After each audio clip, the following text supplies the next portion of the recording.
थोड़ा एक चीज थोड़ा थोड़ा धैर्य दीजिए ना, थोड़े इंतजार का मजा दीजिए। काहे आप लोग उगवा जाते हैं? देखिए देखिए, आप लोग जो आप लोगों के लायक का सवाल ही नहीं, वही क्यों पूछती है? ये हम लोगों का काम है। वो पिछली बैठक में स्पष्ट कर दिया गया था, जो होशियार है समझते हैं, जो बेवकूफ है वो बेवकूफ है। अब आप लोग तय कर लो। और गुजारिश है कि जो सवाल एक बार पूछा गया है, जिसका जवाब एक नहीं कहीं कहीं 2 बार दिया गया है, दोबारा उसको पूछेंगे तो शायद उसका तीसरी बार हम जवाब नहीं देंगे। पिछले 8 दिनों में महागठबंधन की 2 बैठकों का आयोजन किया गया, लेकिन किसी भी बैठक में ये तय नहीं किया गया कि तेजस्वी यादव मुख्यमंत्री के दावेदार होंगे। आज भी सदाकत आश्रम में बैठक का आयोजन किया गया था और इस बैठक में तेजस्वी यादव का एक ऐसा बयान निकलकर सामने आया है जिसकी खूब चर्चा हो रही है। तेजस्वी यादव से जब आज मीडिया कर्मियों ने पूछा कि मुख्यमंत्री का दावेदार कौन है, महागठबंधन ने किसे मुख्यमंत्री का चेहरा बनाया है, तो इस पर तेजस्वी यादव ने कहा कि आप लोग अपने लायक सवाल पूछिए ना, ये आपके लायक सवाल नहीं है, ये हम लोग देख लेंगे, आप लोग वो पूछिए जो आप पूछ सकते हैं। कौन होगा मुख्यमंत्री का चेहरा, ये तो हम सोच ही लेंगे। इस पर फिर पत्रकार ने सवाल किया कि आप बता दीजिए कौन होगा मुख्यमंत्री का चेहरा, तो तेजस्वी यादव ने कहा कि आप एनडीए से जाकर पूछिए। एनडीए में नीतीश कुमार चुनाव के पहले मुख्यमंत्री के चेहरा हैं और चुनाव के बाद नीतीश कुमार मुख्यमंत्री का चेहरा नहीं होंगे। हमारी पार्टी में यानी कि महागठबंधन में चुनाव के पहले जिसका नाम तय किया जाएगा वही चुनाव के बाद भी होगा। इस पर मीडिया कर्मी ने पूछा तो तेजस्वी जी आप बता ही दीजिए किसका नाम चयन किया गया है, कौन होगा मुख्यमंत्री का चेहरा। इस पर तेजस्वी ने कहा कि पिछली बैठक में हमने तय कर दिया था, यानी कि 17 अप्रैल को राजद कार्यालय में जो इस बैठक का आयोजन किया गया था, उसी बैठक में ये तय किया गया था कि मुख्यमंत्री का चेहरा कौन होंगे और उस दिन बता भी दिया गया था।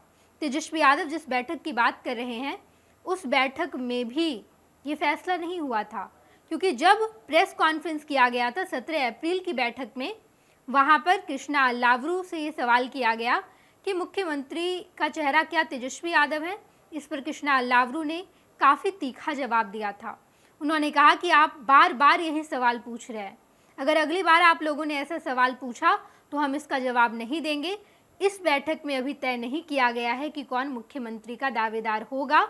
जब मुख्यमंत्री का चेहरा स्पष्ट हो जाएगा हम आपको जरूर बता देंगे, लेकिन अगली बार ऐसा सवाल नहीं पूछना चाहिए आपको।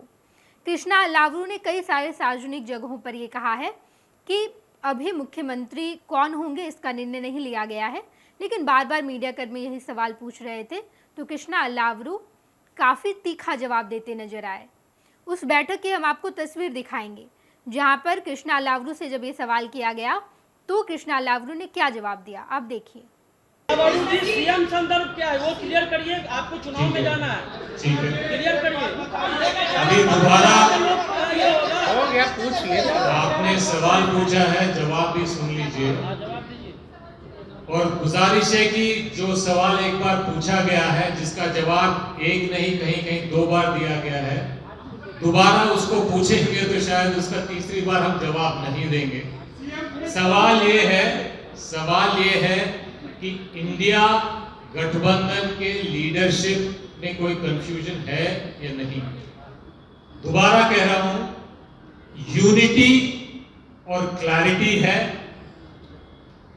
एनडीए गठबंधन में कंफ्यूजन है।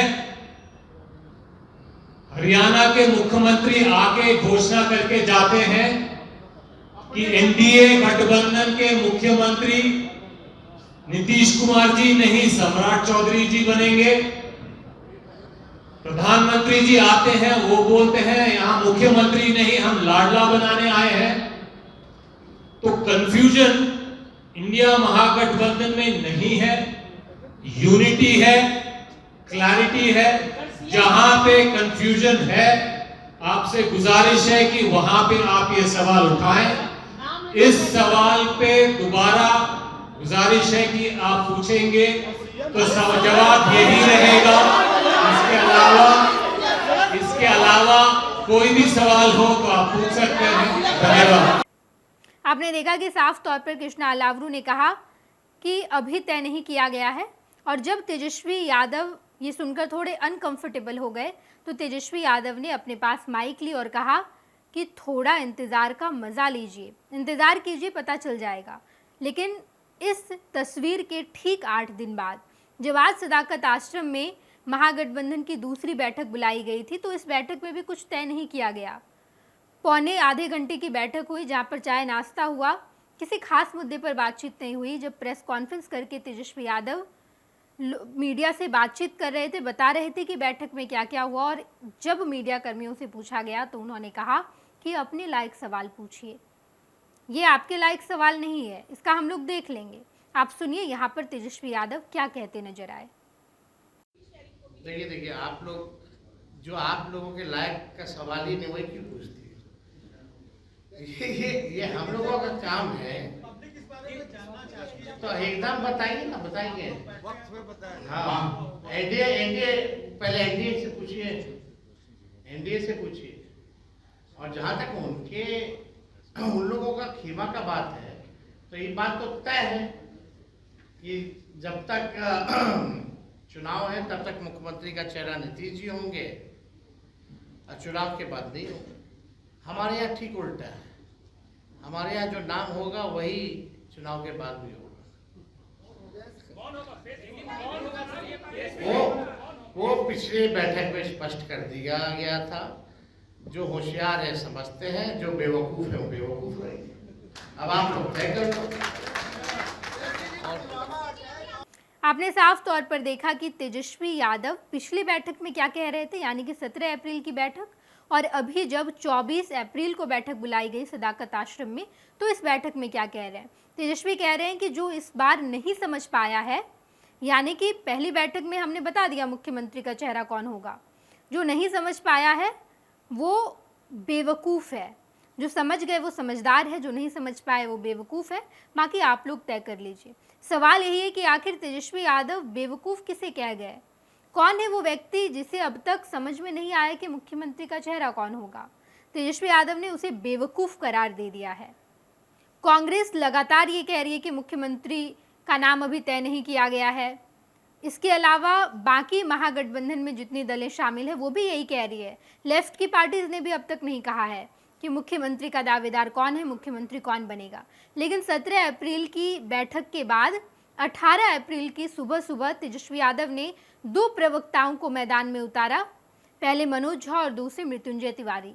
मनोज झा तमाम बैठकों में जाकर प्रेस कॉन्फ्रेंस करके और बाकी तमाम मीडिया चैनलों पर जाकर उन्होंने इंटरव्यू दिया और कहा कि तेजस्वी यादव मुख्यमंत्री के दावेदार हैं, मुख्यमंत्री का चेहरा है। जैसे ये यूनिवर्सल ट्रूथ है, यानी कि ये सत्य है कि सूरज पूरब से ही उगेगा, वैसे ही तेजस्वी यादव ही मुख्यमंत्री का चेहरा है। ये बात यूनिवर्सल सच है, यूनिवर्सल ट्रूथ है, इसे कोई नहीं बदल सकता। मृत्युंजय तिवारी भी लगातार फील्डिंग करते नजर आए। उन्होंने कहा कि तेजस्वी यादव मुख्यमंत्री का चेहरा है, आगे भी रहेंगे, इसमें कोई दो मत नहीं है। लेकिन ना तो कांग्रेस का कोई प्रवक्ता ही ऐसा कह रहा है और ना ही शीर्ष नेतृत्व। छोड़ दीजिए शीर्ष नेतृत्व की बात, छोड़ दीजिए कृष्णा अल्लावरू या किसी बड़े नेता की बात, कोई छोटा सा नेता ये कह दे, यानी कि कांग्रेस पार्टी में जिस नेता का कद छोटा है वो कह दे कि तेजस्वी यादव मुख्यमंत्री का चेहरा है। नहीं, किसी भी नेता ने ऐसा नहीं कहा है। तेजस्वी यादव सिर्फ अपनी पार्टी के नेताओं से ऐसा कहलवा रहे हैं। यहाँ तक कि तेजस्वी यादव भी अपने मुंह से नहीं कह पाए कि हम ही मुख्यमंत्री का चेहरा है। कांग्रेस बगल में बैठी हुई थी, बाकी वाम दलें थी, लेफ्ट की पार्टीज थी, बगल में मुकेश सहनी थे। किसी ने भी नहीं कहा कि मुख्यमंत्री का चेहरा तेजस्वी यादव हैं। तेजस्वी यादव अभी भी बैक फुट पर है, कांग्रेस आगे है। तेजस्वी यादव अपने नाम का ऐलान नहीं कर पा रहे हैं और दूसरों को बेवकूफ़ करार दे रहे हैं। आप ही बता दीजिए तेजस्वी जी कौन है? हम समझदार नहीं है, नहीं समझ आ रहा है, क्योंकि अगर बिना बोले कोई समझ ले तो वो बहुत ज्ञानी है। आप हमें थोड़ा ज्ञान दे दीजिए और बता दीजिए कि मुख्यमंत्री का चेहरा कौन है, क्योंकि अब तक महागठबंधन ने ये तय नहीं किया है कि मुख्यमंत्री का चेहरा कौन होंगे और तेजस्वी यादव बहला रहे हैं, मीडिया कर्मियों को फुसला रहे हैं कि आप बेवकूफ़ है अगर आप नहीं समझ पाए। सवाल यही है कि तेजस्वी यादव मीडिया को क्यों बरगला रहे हैं, बिहार की जनता को क्यों बरगला रहे हैं। हम आपको सवाल के साथ छोड़े जाते हैं। अगर आपके पास जवाब है तो कमेंट बॉक्स में लिखिएगा, या तो तेजस्वी दी आप ही बता दीजिए कि कौन होगा मुख्यमंत्री का चेहरा। चलो एक और वीडियो। पैनोरमा ग्रुप, जो सोचता है वो करता है। आपके अपने सपनों का आशिया। ये लो मुंह मीठा करो, आज मैंने अपना जॉब छोड़ दिया। अब हम पूर्णिया वापस जाएंगे। जॉब छोड़ दिया है? मतलब ये घर कैसे चलेगा, हम करेंगे क्या, और माँ बाबूजी क्या बोलेंगे? इसलिए मैं एक और मिठाई का डब्बा लाया। अपने बिजनेस के लिए लोन अप्रूव हो गया। अरे लोन अप्रूव हो गया वो तो ठीक है, लेकिन पूर्णिया में हम रहेंगे कहाँ? अपना घर भी तो नहीं है वहाँ। इसलिए तो एक और मिठाई का डब्बा अलग से लाया हूँ। हमने पूर्णिया में घर ले लिया है, पूर्णिया के ई होम्स पैनोरमा में। पूर्णिया में पैनोरमा ग्रुप लेकर आए हैं ई होम्स पैनोरमा। बड़ा घर, आलीशान जिंदगी और अत्याधुनिक सुविधाओं के संग। अरे अब क्यों मुंह मीठा करवा रही हो? क्योंकि हम घर वापसी जो कर रहे हैं। घर वापसी की खुशी पूर्णिया में ई होम्स पैनोरमा के संग। ई Homes Panorama, luxurious lifestyle redefined.